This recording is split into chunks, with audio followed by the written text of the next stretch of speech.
Welcome creatures, स्वागत है आपका हमारे YouTube चैनल साइंस क्रिएचर्स पे। हमारी एटम की सीरीज चल रही थी, उसी में आज हम आप वो प्रिंसिपल, आप वो सिद्धांत लेकर आए हैं। इस सिद्धांत के माध्यम से हम समझेंगे हमारा क्या चल रहा था। हमने क्वांटम क्लियर कर चुके थे। क्वांटम संख्या में क्या बताती है, हमें इलेक्ट्रॉन की जानकारी देती है, उनका चक्रण बताती है, उनका कोश उपकोश की जानकारी देती है। सेशन को चालू करने से पहले आप आइए और सबसे पहले चैनल को सब्सक्राइब करिए। क्या करना है, सब्सक्राइब करना है सबसे पहले चैनल को, और ज्यादा से ज्यादा शेयर करें। सबसे पहला पॉइंट, आपको चैनल को सब्सक्राइब करना है। इसके बाद अगर आज की क्लास चालू करेंगे तो जल्दी से जल्दी आप सब्सक्राइब करें सबसे पहले, ठीक है। और सेशन को चालू करते हैं। आइए, हमने पढ़ा था चार क्वांटम संख्या हमने पढ़ चुके थे। चारों क्वांटम संख्या कौन कौन सी थी? तो प्रिंसिपल थी, एजीमुचुअल, मैग्नेटिक और स्पिन। ये चार क्वांटम संख्या अपन ने पढ़ चुके थे, ठीक है। दैट इज कक्षक, कोश, ये कोश उपकोश, ये उनका चक्रण, इलेक्ट्रॉन का चक्रण का संवेग को बताएगी, और ये चुंबकीय मैग्नेटिक चुंबकीय क्षेत्र को बताएगी, और ये चक्रण को बताएगी। चार क्वांटम संख्या हमारी हो चुकी थी। अब बात करते हैं क्या आपो प्रिंसिपल, आपो सिद्धांत क्या बोलता है। ये देखो, सबसे पहले एक वर्ड आता है आपो, that is a German word. कौन सा वर्ड है? जर्मन वर्ड है। जर्मन वर्ड है जिसका अर्थ होता है बनाने वाला, फॉर्मेशन। जिसका अर्थ क्या होता है? बनाने वाला। आपो का क्या होता है? बनाने वाला। जो किसी चीज को बनाना मतलब है बनाने वाला, ठीक है। आइए, आपको प्रिंसिपल है, आपको है, आपको ने क्या बोला, अपन ने क्या पढ़ा था? इलेक्ट्रॉन के बारे में अपन पढ़ रहे हैं। सबसे पहले अपन क्या पढ़ रहे हैं? इलेक्ट्रॉन के बारे में, ठीक है। अभी आया किसी भी एटम या आयन में इलेक्ट्रॉन के विन्यास को बताने के लिए, विन्यास भी कैसा? सुव्यवस्थित विन्यास को बताने के लिए। उस विन्यास से पढ़ो, उस इलेक्ट्रॉन की पूरी जानकारी मिल जाएगी कि वह कहाँ है, कैसे फिट है, क्यों फिट है और किस प्रकार फिट करा जा रहा है, ठीक है। तो एक ऐसा विन्यास, इलेक्ट्रॉन के विन्यास का सुव्यवस्थित ज्ञान के लिए कौन सा सिद्धांत आया? आपबॉ सिद्धांत, ठीक है। आपबॉ सिद्धांत ये दिया इन्होंने। आइए, ठीक है, आपबॉ हो गया। फिर पढ़ते देखो क्या पहला नियम आता है, पाउली अपवर्जन नियम। जैसे क्या है, सबसे इंपॉर्टेंट बात यहाँ पे आएगी ऊर्जा की, कि इलेक्ट्रॉन किस प्रकार निम्न ऊर्जा में भरा जाएगा, उच्च ऊर्जा में भरा जाएगा, निम्न में भरा जाएगा तो क्यों भरा जाएगा, उच्च में नहीं भरा जाएगा तो क्यों नहीं भरा जाएगा। इन सभी सवालों का हम आपको जवाब देंगे। लेकिन आपका पहले सेशन चालू करते तीन नियम पढ़ेंगे अपन। पहला पाउली आएगा, दूसरा हुंडा आएगा, तीसरा N+L या बोहर या बरी का नियम आएगा, ठीक है। पहला नियम पढ़ते हैं, पाउली अपवर्जन का सिद्धांत। देखो, एक लाइन में आपको दैट इज नियम ये बताता है, किसी भी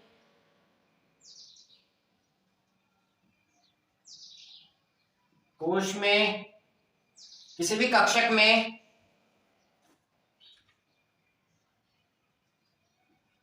अधिकतम इलेक्ट्रॉनों की संख्या,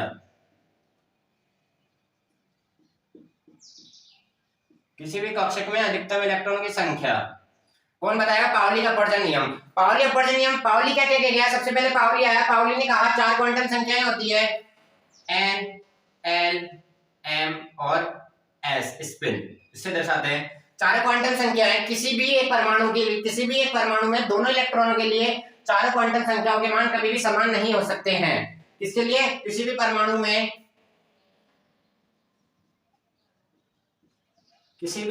में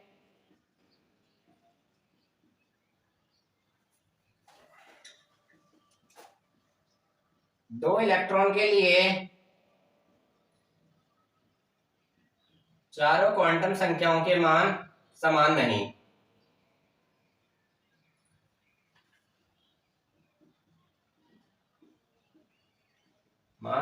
नहीं, होते हैं,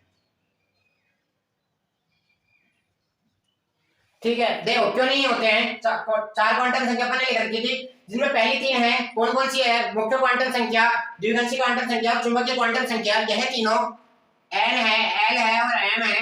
यह तीनों बताती है कक्षक के बारे में, कोश या कक्षक, जो तीनों समान हो सकते हैं। लेकिन चौथी क्वांटम संख्या कौन सी है? चौथी क्वांटम संख्या है चक्रण क्वांटम संख्या। यह कभी भी समान नहीं हो सकती है। आपको कल भी बताया था, जिसके दो मान होते हैं, एक होता है +12, एक होता है -12। तो कभी भी ये दोनों बराबर हो सकते हैं क्या? नहीं हो सकते। तो ये तीन क्वांटम संख्या तो समान हो सकती है, लेकिन चौथी क्वांटम संख्या ऑलवेज कभी भी समान नहीं होगी। इस बात का आप ध्यान रखें।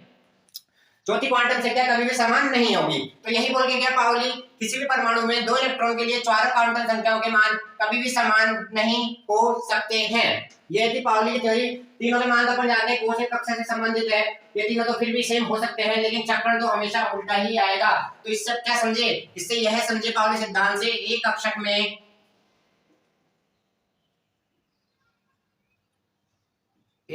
में विपरीत चक्रण वाले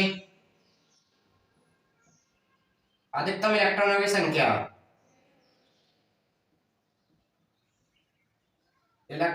संख्या बताया इसने कितनी होगी, जल्दी बताइए। एक कक्षक में विपरीत चक्रण वाले अधिकतम इलेक्ट्रॉन की संख्या कितनी होगी, 2 होगी। इस बात को अंडरलाइन कर लेना, विपरीत चक्रण वाले।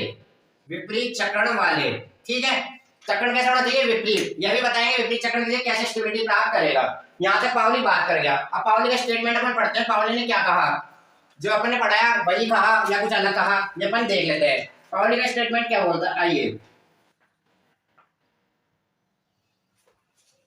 यह पाउली का अपवर्जन सिद्धांत किसी भी 2 इलेक्ट्रॉन के लिए चारों क्वांटम समान संख्या के संभावना को नकारता है। किसके लिए, किसी भी परमाणु में 2 इलेक्ट्रॉन के लिए चारों क्वांटम संख्या समान हो, ऐसी जो संभावना है उसको यह नकारता है। अर्थात किसी भी परमाणु में 2 इलेक्ट्रॉनों के लिए चारों क्वांटम संख्या के मान कभी भी समान नहीं हो सकते हैं। क्यों नहीं हो सकते हैं, आपको बता चुके हैं, क्योंकि एन, एल और एम यह कोश या कक्षा के संबंधित है। इन तीनों के मान तो अपन फिर भी सही मान सकते हैं, मतलब समान हो सकते हैं, लेकिन चक्रण है तो हमेशा चक्रण के 2 मान होते हैं, +½ और -½ ये दोनों कभी भी समान नहीं हो सकते हैं, किसी भी कंडीशन में समान नहीं हो सकते हैं। तो इसका अर्थ क्या निकला, चारों क्वांटम संख्याओं के मान कभी भी समान नहीं होते हैं। तो पाउली का अपवर्जन का कंक्लूजन क्या निकला, एक कक्षक में अधिकतम विपरीत चक्रण वाले इलेक्ट्रॉनों की संख्या 2 होती है। क्या होती है, 2 होती है। ठीक है, तो ये क्या बता के जाएगा, किसी कक्षक में, देखिए किसी कक्षक में अधिकतम इलेक्ट्रॉनों की संख्या बताता है, अधिकतम इलेक्ट्रॉन की संख्या बताएगा। किसी कक्षक में अधिकतम इलेक्ट्रॉन की संख्या बताएगा। ठीक है, यहां तक कोई दिक्कत, जल्दी बताइए। ये था इसका कंक्लूजन, इलेक्ट्रॉन की संख्या को बताएगा। पाउली का अपवर्जन नियम किससे संबंधित है, इलेक्ट्रॉन की संख्या या व्यवस्था। व्यवस्था को बताएगा, क्योंकि किस प्रकार से ऐड होगा, व्यवस्था ही बता के गया है कि विपरीत चक्रण वाले 2 इलेक्ट्रॉन आप इसमें पुट कर सकते हो, काय में, एक कक्षक में। ठीक है,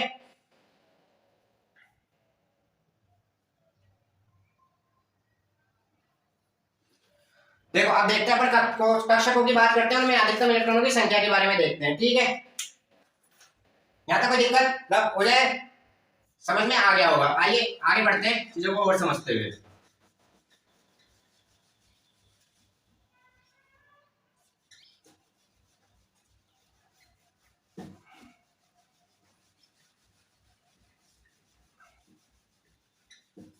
आइए,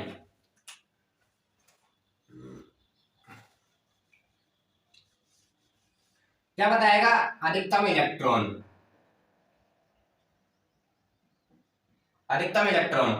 एस के पास कितना होता है, एक कक्षक होता है।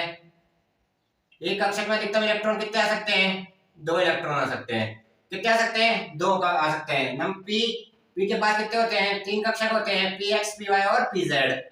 इस बात का ध्यान रखें, तो 1 में 2, 3 में कितने हो जाएंगे, 6 हो जाएंगे। डी में 5 होते हैं तो 10 इलेक्ट्रॉन। एफ में कितने होते हैं, 7 होते हैं तो 14 इलेक्ट्रॉन। अधिकतम इलेक्ट्रॉन की संख्या किसी भी कक्षक में कहां से आई है, पाउली के अपवर्जन के नियम से आई है। यहां तक कोई दिक्कत, जल्दी बताइए, यहां तक कोई दिक्कत नहीं होनी चाहिए। आइए, तो इसने क्या बताया, अधिकतम 2 इलेक्ट्रॉन होने चाहिए। तो बताइए, अब जल्दी बताइए, हाइड्रोजन पर यह लगेगा या नहीं लगेगा, यह नियम लागू या नहीं, यस या नो। हाइड्रोजन पर यह नियम लागू या नहीं, बताइए, जल्दी बताइए। नहीं होगा है, क्योंकि इलेक्ट्रॉन एक है। बस यहाँ तक चीजें क्लियर। बस अब एक और एग्जांपल देखते हैं हीलियम का। किसका, हीलियम का, 2He। 2 हीलियम विन्यास,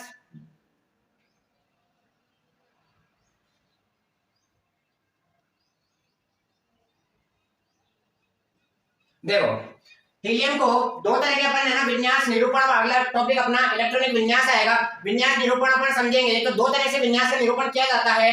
एक तो होता है इस फॉर्म में एस के ऊपर घात लगा के, ये दो क्या बताएंगे, ये इलेक्ट्रॉन है, ये मुख्य क्वांटम संख्या, क्या ये मुख्य क्वांटम संख्या स्मॉल n को बताती है, ठीक है।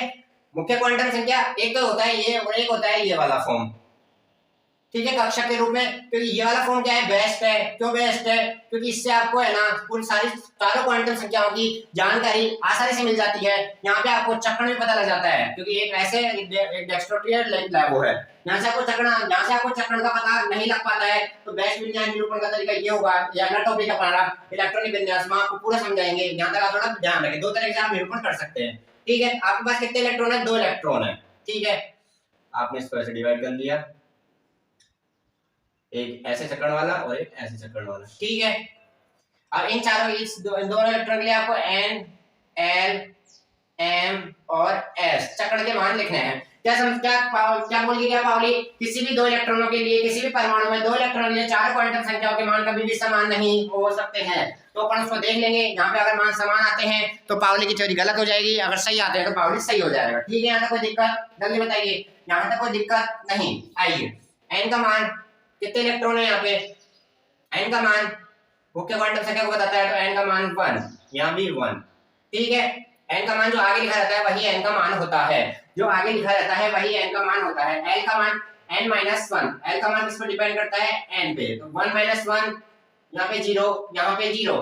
m का मान l से 0 माइनस l से 0, तो 0 है, तो यहाँ भी क्या आ जाएगा 0। तो यहाँ तक क्या है, फोटो सेम दिखी है, फोटो सेम दिख रही है। तो अपन ने वो बोला कि पावली के बाद यहाँ तक तो अभी तक बैठ नहीं पा रही है, लेकिन देखेंगे लास्ट फैक्ट आएगा। जो चक्रण होता है इसका होता है डेवलवेटेड का, मतलब दक्षिण ध्रुवण घूर्णक होता है, जिसका मान होता है +½ और वाम ध्रुवण घूर्णक का मान होता है -½ मतलब लेफ्ट हैंड और राइट हैंड। राइट का मान +½ उसका मान -½ तो मतलब क्या देखा अपन ने, यह देखा किसी भी दो इलेक्ट्रॉन के चारों क्वांटम संख्याओं के मान समान नहीं हो सकते। ये चलो ये तो बराबर था, ये भी बराबर था, ये भी बराबर था, but this is not equal. तो ये तीनों सेम, ये अलग। तो पावली का अपवर्जन सिद्धांत प्रूफ हुआ या नहीं हुआ, हुआ। यहाँ तक कोई दिक्कत, जल्दी बताइए। यहाँ तक वो प्रॉब्लम है तो जल्दी बताइए, आप शेयर कर सकते हैं प्रॉब्लम, ठीक है। देखो अब मुख्य क्वांटम संख्या वाले n कोश में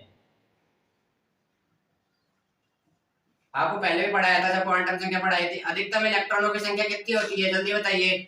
अधिकतम इलेक्ट्रॉन की संख्या कितनी होगी, अधिकतम इलेक्ट्रॉन की संख्या 2n²। यहाँ से भी आप याद रख सकते हैं।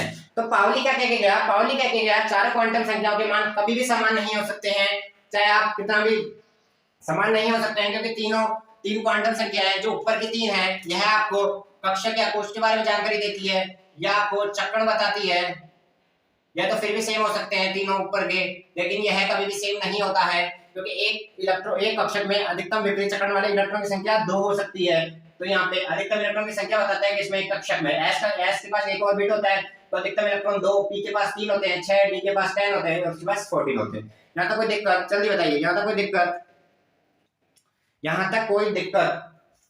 बस कभी आपको डायग्राम देके डायरेक्ट पूछ सकता है, आप बताइए पावली के अकॉर्डिंग ये चीज सही है क्या, ये चीज गलत, ये चीज सही है क्या?